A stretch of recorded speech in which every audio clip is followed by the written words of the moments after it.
Hi, everyone, and welcome back to the PREVNet podcast. My name's Megan. I use she, her pronouns, and I'm coming at you today from beautiful Treaty 7 territory in Mohkinstsis or Calgary. Raising a teen is no easy task, and it can be particularly hard for parents and caregivers to communicate with the teens in their lives about romantic and sexual relationships. Yet, the research suggests that the behaviors of parents and families can significantly influence the quality of their teens' relationships and the risk of experiencing or using dating violence. That's why we've brought in Sarah and Lianne to talk about an exciting program they're involved with called Connect Ed Parents. Connect Ed uses a modern approach that helps parents learn and teach healthy relationship skills to their teens.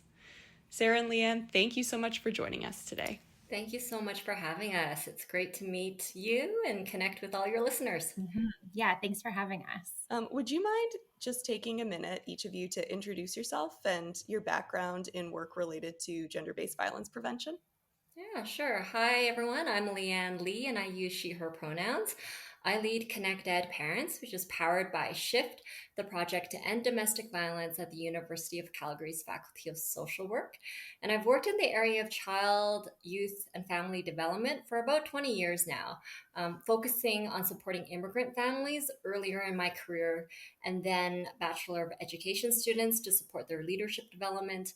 And I've been with Shift for about 9 years now, with most of that time focused on promoting healthy youth relationships to prevent adolescent dating violence. And I am Sarah Winstanley. I also use she, her pronouns, and I'm the knowledge mobilization lead and curriculum developer with Connect Ed Parents. I'm a registered social worker with a community development background, and I've worked for more than a decade with gender transformative programs for youth that were aimed at helping them build their leadership skills as well as their relationship and sexual health skills. And I joined the Connect Ed Parents project at Shift in 2022 out of a desire to kind of help parents and caregivers be able to support their youth, because I'd heard a lot from youth kind of say things like, oh, my parents get really awkward when dating comes up, or I had a question about sexual violence and my parent told me I was too young to talk about that. And so really just, out of an interest to help equip parents and caregivers to be able to have these conversations in more comfortable ways. So that's me. Fantastic. So we're talking to the right people today. I'm wondering if you could tell us a bit about Shift and why Shift decided to create a program specifically for parents and caregivers of adolescents. Yeah, thanks for that question. Connect Ed Parents grew out of broader work at Shift that focused on stopping violence before it starts through primary prevention. And at Shift, we see primary prevention as this. So, to effectively end domestic violence in Alberta, we need to do more than just respond to harm after it's happened. We need to prevent it by addressing the root causes that make violence possible in the first place. So, by helping adolescents build healthy relationship skills, we can break that cycle of violence before it starts. And like you said earlier, Megan, we're focusing on parents and caregivers because we know that parents play a key role in teaching healthy relationship skills to their children. The research shows that open, positive, and trusting parent-child communication about healthy relationships and dating is a key protective factor against both adolescent dating violence, or ADV, prevention and victimization. Mm-hmm.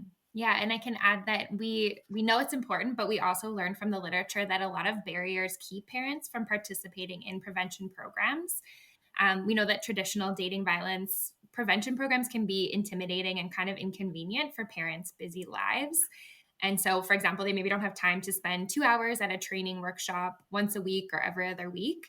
And so to get at some of these barriers, we instead use a light touch, tech-based approach that's easy for parents to engage with on their own time. So we deliver support through text messages that come directly to parents' phones. And we make it really simple for parents to do this skill building work as part of their daily life. So maybe they're waiting for their kids to pick them up after school, or they're in the stands at like a soccer practice, or maybe they're looking at their phones after their kids go to sleep. So we're just trying to get that information to them where they are. That doesn't add sort of like added kind of burden to their lives. I'm wondering if we could like elaborate on that a little bit. If a parent signs up, what could they expect? Yeah, good question. So parents who sign up will receive a welcome email with some information, kind of what they can expect going through the process, and then when they'll receive the first set of texts. And then after that, they receive 2 to 3 texts over 6 months. And they're scheduled on the same days and times every week so parents know when to expect them. And they can also select the time now that they prefer, because we got some feedback that sometimes the texts were coming too late for time zone changes and things like that. So they'll receive texts that include parent and child scenarios that are related to family and relationship dynamics, along with links and infographics and videos of relevant resources that have been really well vetted. They also include interactive elements, so parents can text back and say, like, here's a scenario, how would you respond to it, A, B, C, or D? And they get kind of tailored responses to each of their responses, just to kind of give more input or validate what they're saying or give other suggestions. And then also to help them reflect on a new skill and kind of think about, like, how likely are they to use an approach. And one of the reasons we use text messaging is to meet parents where they're at. So on their phones, like many of us, kind of multiple times a day. But another reason is because we know that brief, focused learning delivered through tech that parents are already using makes learning more accessible for busy parents. And there's lots of there's some emerging research about this, often focused on like the ways that it can support early literacy, math skills, home and school engagement. So we're kind of building on those micro learning research findings. And our approach really encourages parents to take small actionable steps, or what we call kind of micro actions, that help them learn and practice discussing and modeling healthy relationships and these skills with their kids. And yeah, really just kind of breaks it down into like small, accessible, usable steps so that they can build a habit of talking to their youth. And I know we found, like, from some feedback from parents, that it's like it keeps it really top of mind and is like a little reminders kind of 2 to 3 times a week to be thinking about this topic, to be talking to your kids, practicing really small ways of doing that. So yeah, that's a little bit more about that. Yeah, it's such an interesting format, and I have to say, right now it's such a scary time with technology, or at least it feels like it to me, as in my age and maybe comfortability with it, with AI and everything. So it's great to hear about such a positive intervention and something people can look at their phones and actually feel good about. Yeah, it's a good point. I mean, I think also as a parent, I sometimes worry about how technology is impacting me as a parent, but also my children as well. And so it's really been a goal of ours at ConnectEd and at Shift to think about ways to use tech for social change and for good, because it's often used for not so great things. So that resonates with me too, Megan. Fantastic work. So one thing that I found really interesting about the curriculum is just sort of how expansive it is and how much it covers. It goes way beyond just kind of your standard facts about dating violence and healthy relationships. And it seems to me that it provides skills that parents can practice to model healthy relationships and attitudes towards things like gender socialization, among other things. So I'm wondering if you could speak a bit to that. Yeah, thanks so much for noticing that, Megan, because it was very intentional for us to not just share facts, although of course that's valuable, but also to really enhance parents' understanding and their knowledge and their attitudes about ADV and the root causes of it, and to gently nudge them towards learning and actually practicing healthy relationships and dating conversations with their children. So you're right, the texts support parents to learn about things like gender socialization and the connection between rigid gender roles and the increased risk of ADV. We also support parents to explore how their own relationships and their own parenting style might impact the ways that they teach and talk to their children about healthy relationships. And we touch on the ways that young people's intersectional identities can also impact their experiences with ADV. But like Sarah mentioned earlier, and like you just mentioned, we really tried to focus on skills practice because we believe that the more parents practice new skills, the more likely those skills will take root and become part of their daily lives. A lot of times we know we're supposed to do certain things, or we might even think that we have the skills to do it, but until we actually do it and practice it in a real kind of habitual way, often it just gets postponed, or you do it once and then it never happens again. So throughout our curriculum, we really try to nudge parents to keep doing it, keep practicing it, and here are ways you can do it. Mm-hmm. Yeah, and to add to that, so most of our curriculum really focuses on how to strengthen parent-child relationships and how parents can teach and model healthy relationships. Because these are the key skills and behaviors that protect against adolescent dating violence. But we also do have the last two texting modules that are focused on the warning signs of ADV, and like helpful responses if a young person discloses an experience of dating violence. Because we know that it is still present. Like we want to prevent it from happening, but we also know it's a present issue for many families and youth. So we want to give those skills as well to parents and how to address that if it becomes a challenge for their family. So we do use that skills first primary prevention approach, and then we also kind of incorporate some of that knowledge and practice as well. Yeah, and we've linked a lot of PREVNet's resources, so thank you, because it's been really valuable to be able to share that with parents.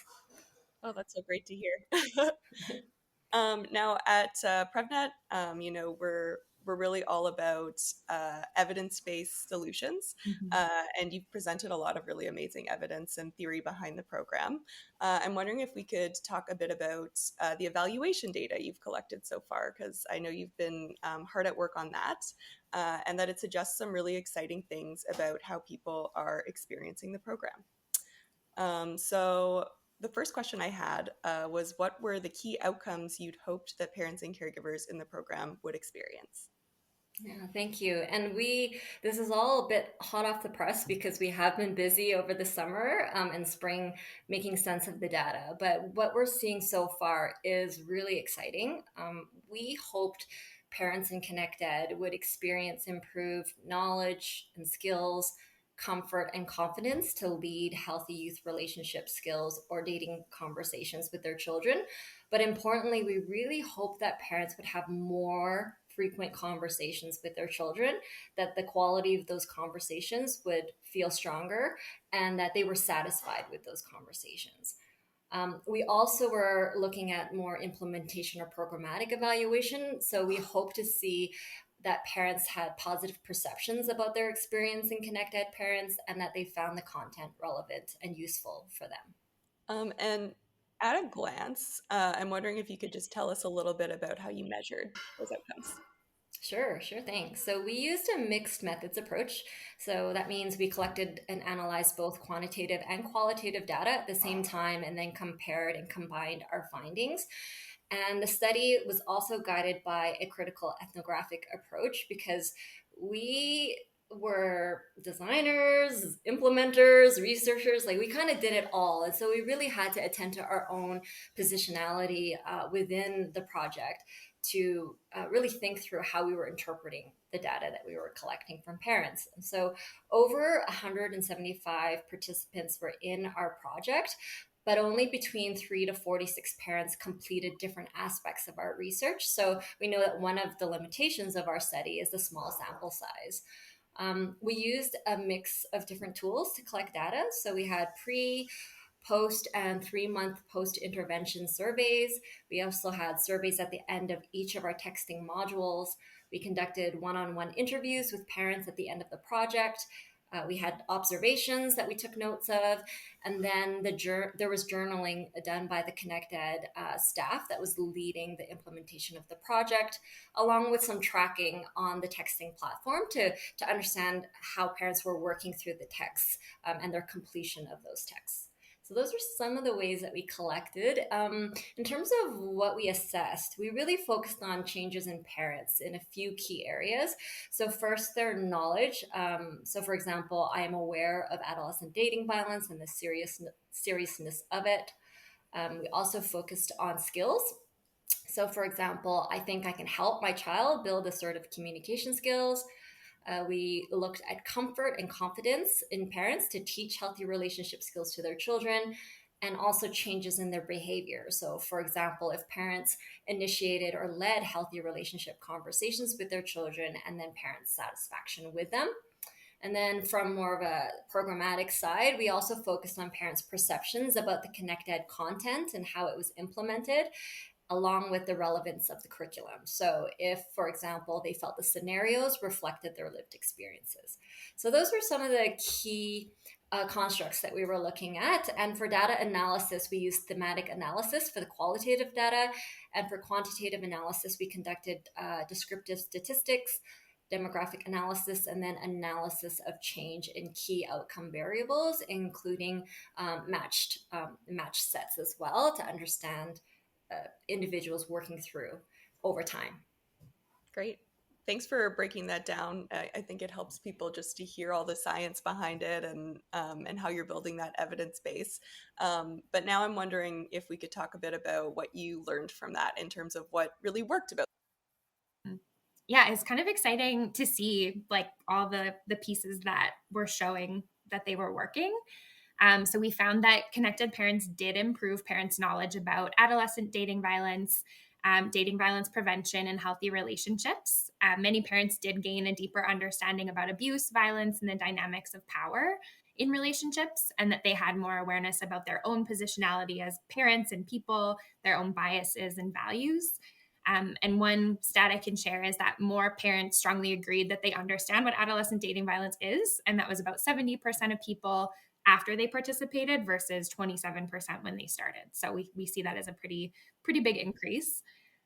Connected also enhanced parents' comfort and confidence to engage in adolescent dating violence conversations, even when their child is younger and not yet dating. Like we saw lots of parents join who actually had parents younger than we initially anticipated, which was really exciting. And then parents also experienced improved prevention skills, with parent-child communication being one of those main skills that we saw emerge. We had lots of feedback about, the different kind of tools for communication and how people were using them in different ways. We also found that parents were having more conversations with their children and that the quality of those conversations improved, and that parents overall were more satisfied with the way those conversations were going. Parents continue to use the skills 3 months after the project ended, which we think is really promising. And then we also, kind of going off of some of what Lianne was sharing, that we saw that parents do value the convenience of the text-based delivery and they find this method useful.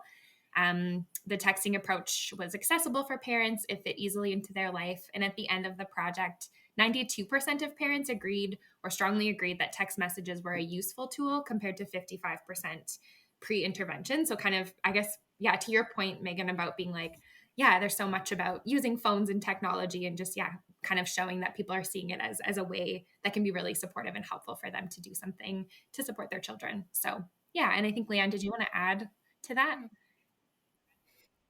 Yeah. Just building on that a bit more. We also received some constructive feedback that I'd love to share, because I think this is always a really great and valuable learning experience.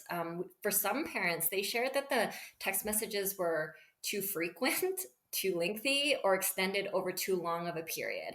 And for us, that's really valuable because, as you can imagine, we designed this from the perspective of how do we encapsulate this complex topic in 300 words? And we already really tried to be concise and brief. But even then, parents are saying, I'm still too busy. I still don't have the capacity. And so a big takeaway for me, and I think for the sector, is that even when we think we're being light touch and brief and accessible, we probably have to do even more brevity and even more, accessible language and even shorter bits of information than we think.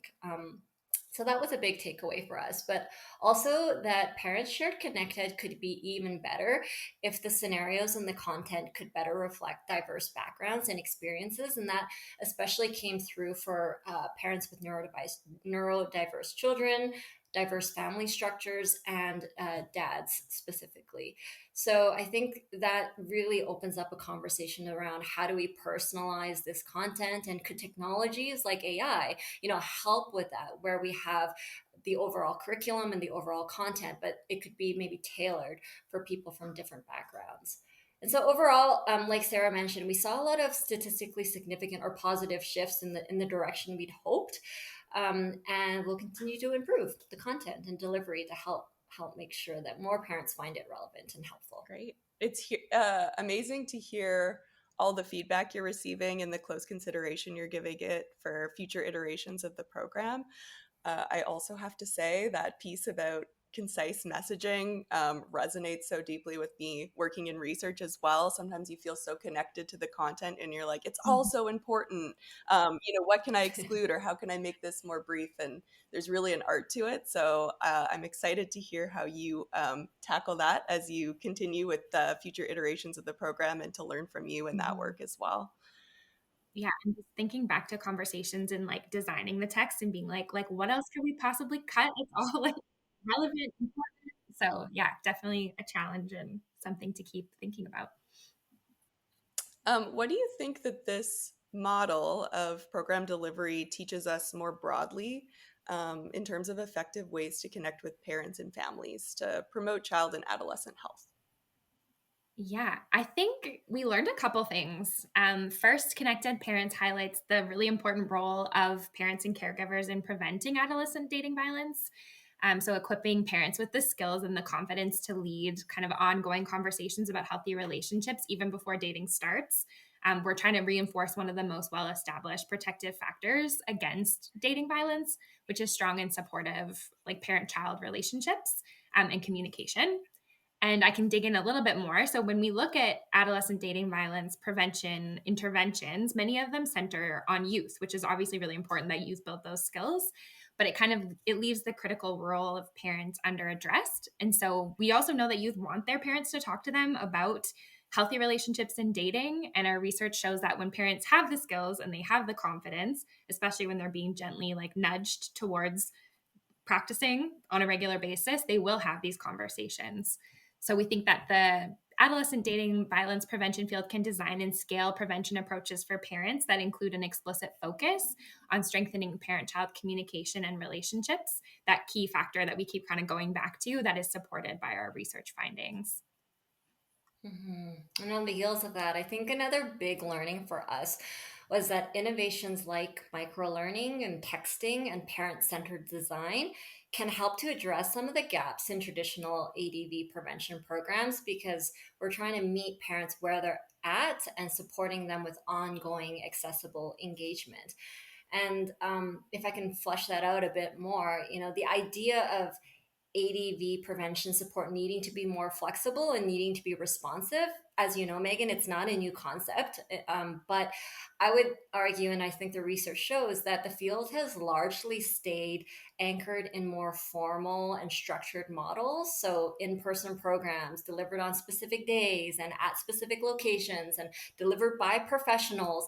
And we know that from the research and also from anecdotal evidence that can create a lot of barriers for a lot of parents. And so Connected's focus on microlearning through text messaging can maybe help build a bridge from our traditional interventions towards more fluid approaches that reflect how parents actually want supports and services and to make learning a part of their daily routine as opposed to something they have to carve out special time for. And our research shows that it seems to be working well. So I think that ConnectEd contributes to that broader growing research to support the use of technologies to effectively support parent learning.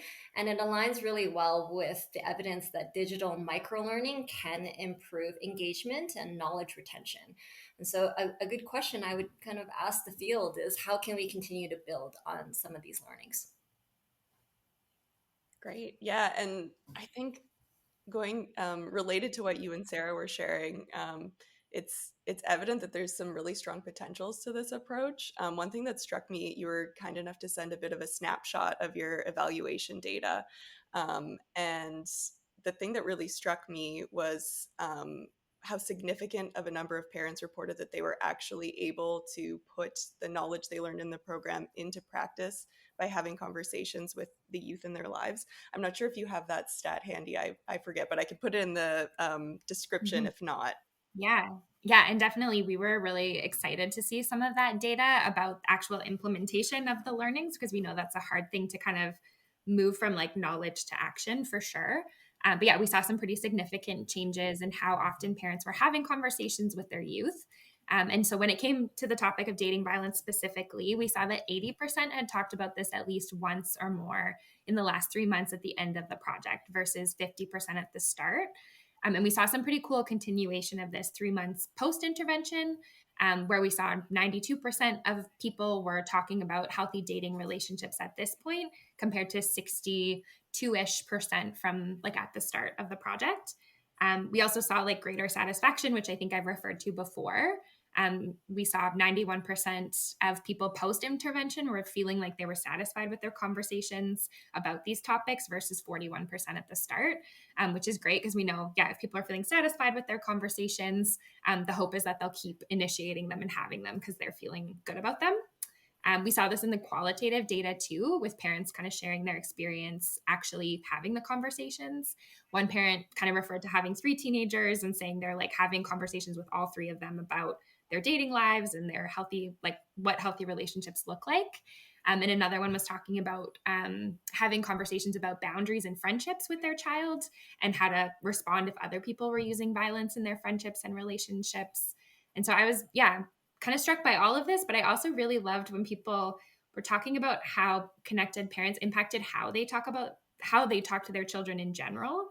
And so they spoke to this idea of like engaging with a bit more kind of respect and curiosity for their child's perspectives instead of just kind of coming at it from a parent kind of trying to direct their child and like download all this information from like an adult perspective, really trying to like engage with where their kids are coming from.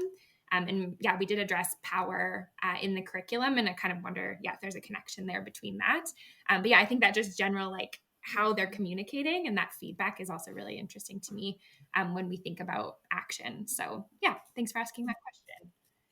Yeah, and it's funny that approaching youth with a natural curiosity and a conversational approach rather than sort of rigid, you'll do this. That's something that we actually talked a lot about in our last episode with Wise Guys. So it seems like it's a theme between several of our guests. So It's great to hear. Yeah, it's great to hear because, and can I just share one observation as well related to that, was that one of the parents in our project had talked about how prior to joining, she had kind of a difficult conversation with her daughter, and she said it didn't go well.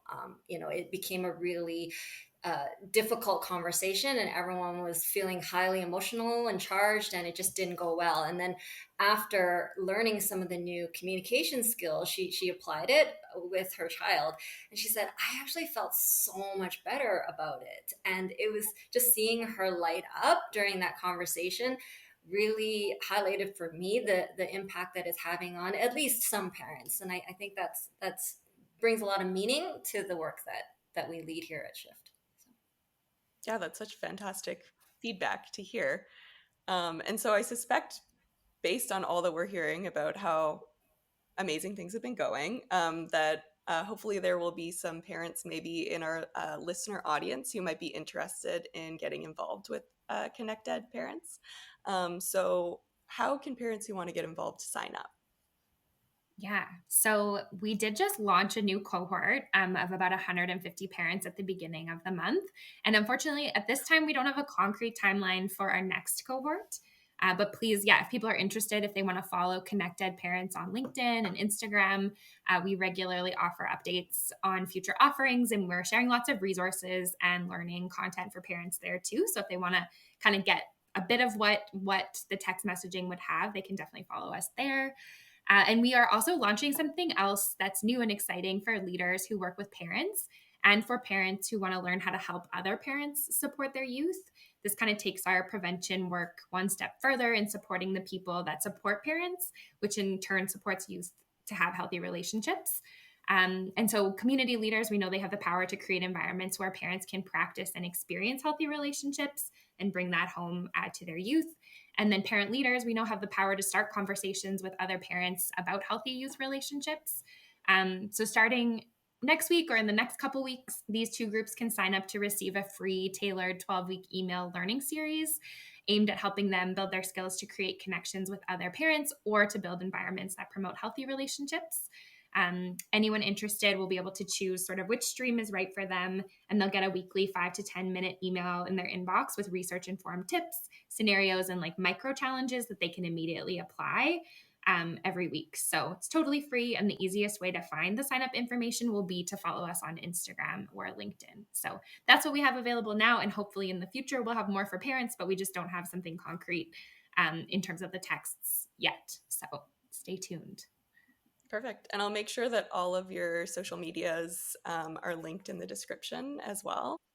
Yeah, and it's really exciting to hear about, what you mentioned about the peer support component of the program and ways that you're expanding it that way beyond just, behavior change and into sort of creating supportive environments for parents as well, because that's so important. So, yeah, thank you for all your amazing work. Is there anything else you'd like to share with us about the program? I think that's it. Yeah, I think we're good. Thanks so much for having us. This has been great. Yeah, thank you so much for making the time today. It's been fantastic. Have a great day. Thank you.